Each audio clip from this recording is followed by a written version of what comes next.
Assalamualaikum warahmatullahi wabarakatuh. Saya Beta Turnya Prida dengan NIM B1B12306. Di sini saya ingin mereview sebuah film yang berjudul Misteri Tak Terpecahkan di Perbatasan Kalimantan Malaysia.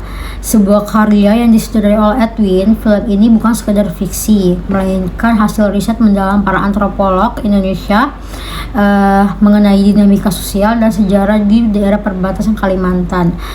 Berlatar belakang masa transisi Orde Baru ke Reformasi, film ini disajikan dengan sangat meyakinkan karena diproduksi di tempatnya langsung. Ada 4 poin juga yang saya ambil dari film ini. Ada poin utama. Pertama itu pengenalan konflik dan karakter utama.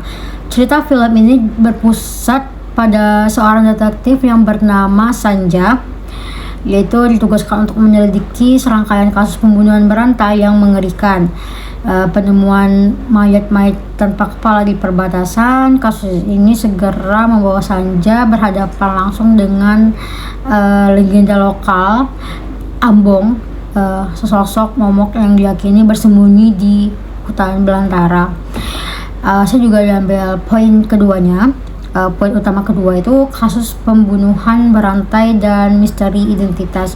Kasus dimulai dengan penemuan jasad seorang pria berseragam tentara yang jatuh dari langit. Sehingga kemudian menemukan bahwa jasad tersebut adalah gabungan dari 2 korban berbeda. Kepala tentara bernama Torik Hardian dan tubuhnya dari seorang aktivis Dayak bernama Juing. Proses identifikasi dan penyelidikan menjadi rumit karena birokrasi antara kepolisian Indonesia dan Malaysianya. Seiring berjalannya penyelidikan, saya menemukan korelasi dengan kasus-kasus lain, termasuk penemuan kepala wanita bernama Umi yang terlibat dalam perdagangan manusia. Umi diketahui membawa gadis-gadis remaja dari Indonesia untuk dipekerjakan di Malaysia secara ilegal. Ini mengidentifikasikan bahwa kasus pembunuhan ini memiliki dimensi yang lebih gelap dan luas lagi, melibatkan eksploitasi manusia. Poin ketiga yang saya ambil, keterlibatan berbagai pihak dan pengkhianatan. Dalam upayanya mengungkapkan kebenaran, Sanja berinteraksi dengan berbagai karakter termasuk Pak Bujang, seorang penjaga kebun sawit yang banyak tahu tentang seluk-beluk daerah tersebut, dan Thomas, ajudan kepolisian yang membantu Sanja. Namun Sanja mulai mencurigai adanya korupsi dalam proyek pembangunan pabrik sawit dan keterlibatan komandan kepolisian dalam bisnis perdagangan orang itu.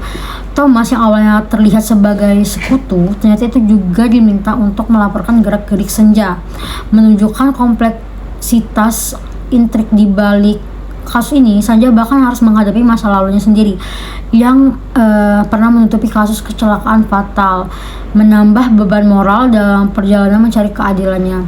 Poin keempat yang saya ambil, pengungkapan dalang dan pesan filmnya.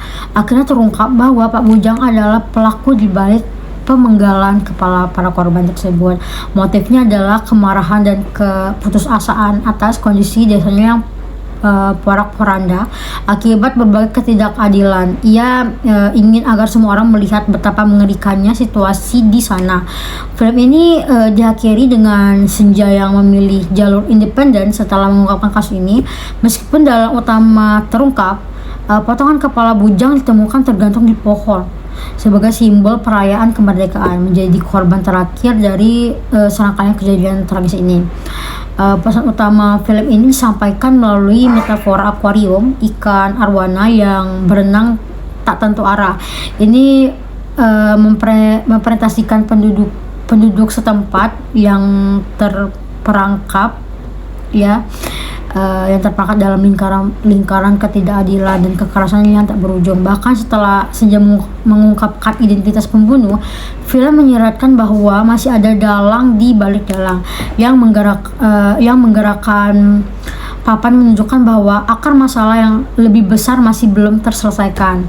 Film ini berhasil meramu isu-isu politik seperti korupsi, perdagangan manusia, ketidakadilan sosial, dan konflik identitas menjadi sebuah kisah misteri yang menegangkan, sekaligus menyisakan banyak pertanyaan dan terjawab mengenai realitas perbatasan yang kompleks.